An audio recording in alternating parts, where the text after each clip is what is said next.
Hello, good morning. My name is Nurafana. I'm from MNG24A. Okay, here I will discuss about probability in economic and business statistics. Di sini kali ini saya akan membahas tentang probabilitas atau peluang dalam statistika. Materi ini sangat penting karena probabilitas digunakan untuk memperkirakan kemungkinan suatu peristiwa terjadi, terutama dalam pengambilan keputusan bisnis dan ekonomi. Next slide.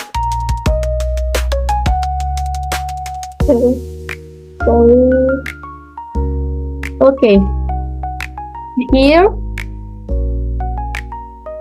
definition of probability. Probability is a measure of the likelihood of an event occurring in an experiment or random situation. Probabilitas adalah ukuran kemungkinan terjadinya suatu peristiwa dalam suatu percobaan atau situasi acak. Secara sederhana, probabilitas membantu kita memahami seberapa besar peluang suatu kejadian bisa terjadi.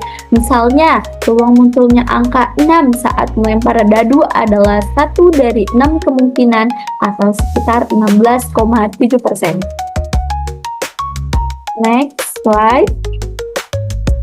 Okay, this is the picture of basic formula of probability. Ini adalah rumusnya. Rumus dari probability di sini P dalam kurung A sama dengan NaNS. Oke, explanation PA, the probability of event occurring. Na, number of desired outcomes. Ns, number of all possible outcomes. Oke, di sini PA itu peluang terjadinya peristiwa A, banyak NA banyaknya hasil yang diinginkan, dan NS banyaknya hasil yang mungkin terjadi. Rumus dasar probabilitas digunakan untuk menghitung peluang suatu kejadian. Misalnya, jika kita melempar koin, peluang muncul sisi gambar adalah 1 dari 2 kemungkinan, sehingga PA 1/2 atau 0,5. Nilai probabilitas selalu berada di antara 0 dan 1. Okay, next slide. Now about types of probability. Okay, for the first theoretical probability based on logic or formula. Probabilitas teoritis berdasarkan logika atau rumus. For the second, empirical probability based on observation or real data. Probabilitas empiris berdasarkan hasil pengamatan atau data nyata. And the third, subjective probability based on estimation or personal opinion. Probabilitas subjektif berdasarkan perkiraan atau opini pribadi. Ada 3 jenis probabilitas yang umum digunakan. Pertama, yaitu tadi probabilitas teoritis seperti peluang muncul angka 5 pada dadu. Kedua, probabilitas empiris yang diperoleh dari hasil pengamatan nyata. Dan yang ketiga, probabilitas subjektif, yaitu perkiraan berdasarkan pengalaman atau pendapat seseorang. Okay, next slide. Simple case example.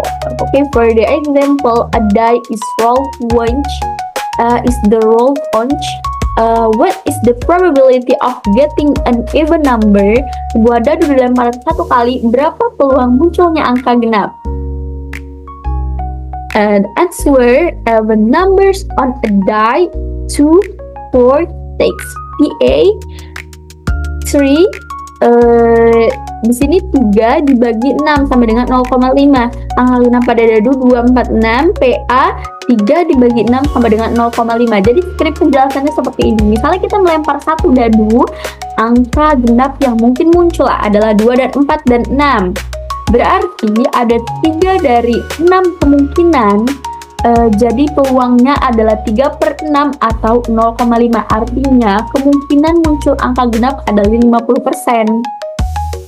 Seperti itu. Okay, for the next slide is the application of probability, penerapan probabilitas. Di sini ada 4. For the first, predicting product demand, memprediksi permintaan produk. Measuring investment risk, mengukur risiko investasi.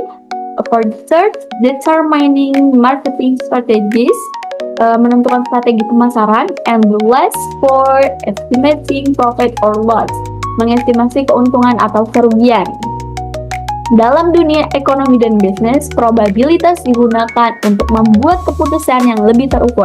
Misalnya, perusahaan memperkirakan peluang naik turunnya permintaan produk, atau investor menghitung kemungkinan untung dan rugi sebelum berinvestasi. Dengan probabilitas, keputusan bisa jadi lebih rasional dan berbasis data.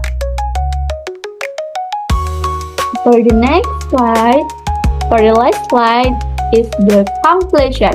Probability helps us understand and measure the likelihood of an event to support more accurate decision making. Probabilitas membantu kita memahami dan mengukur tingkat kemungkinan terjadinya suatu peristiwa untuk mendukung pengambilan keputusan yang lebih tepat. Jadi, seperti penjelasannya yaitu probabilitas bukan hanya soal angka, tapi juga tentang cara berpikir logis terhadap ketidakpastian. Dengan memahami konsep peluang, kita bisa mengambil keputusan yang lebih cerdas, baik dalam kehidupan sehari-hari maupun dalam dunia bisnis. Jadi seperti itu, mungkin kita cukupkan podcast kita pada hari ini. Terima kasih yang telah menonton. Thanks for your listening and see you next video. Goodbye. Wassalamualaikum warahmatullahi wabarakatuh.